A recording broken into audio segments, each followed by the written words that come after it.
పైపెచ్చు ఆయన చెప్పిన దానికి ఎవరైతే తలాడిస్తున్నాడో అతనే చాలా మోస్ట్ ఎఫిషియెంట్ ఆఫీసర్ అని ఆయన భావించేవాడు. ఓకే. సో ఎవరైనా ఇప్పుడు ఆయన ఒకానొక సందర్భంలో చాలా చాలా భయంకరమైన ఆలోచన ఒకసారి ఆయన చెప్పాడు. నాకు వినంగానే అసలు షాక్ అయిపోయాను. విశాఖపట్నంలో ఉన్న స్టీల్ ప్లాంట్ని తీసేసి అక్కడ క్యాపిటల్ సిటీ కడదా ఉన్నాడు ఆయన. అసలు ఏమిటి ఆలోచన? అసలు మనం ఎవరు ఊహించలేమండి. నేను షాక్ అయిపోయాను. నేను వాదించాను ఆయనతో. వాదిస్తుంటే నాకు తిరస్కరించాడు ఆయన. ఏమిటి నువ్వు ఇలా మాట్లాడతావు నాతో అన్నాడు. ఏంటి నువ్వు అసలు ఏంటన్నా నువ్వు ఇలా మాట్లాడతావు ఏంటన్నా? నీతో వచ్చిన సమస్య ఇదే అన్నా. ఇలా మాట్లాడుతున్నాడు ఆయన. అంటే ఇప్పుడు అలాంటి నేను స్టీల్ ప్లాంట్ వల్ల పొల్యూషన్ ఎక్కడ ఉంది సార్? లేదండి అంటే నువ్వు అన్నీ నాకు మాట్లాడతావు అన్నా అని నాతో ఆయన వాదనకు దిగారు. సార్ అలా కాదు సార్, దయచేసి అర్థం చేసుకోండి.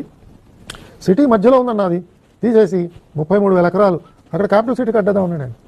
సో ఇలాంటి ఆలోచనలు అన్నీ ఆయనలో ఎందుకు వచ్చాయి? ఎవరు చెప్తే వచ్చాయి? అదేదో కాకతాళీయంగా ఆయన ఆలోచన చేసేవాడా?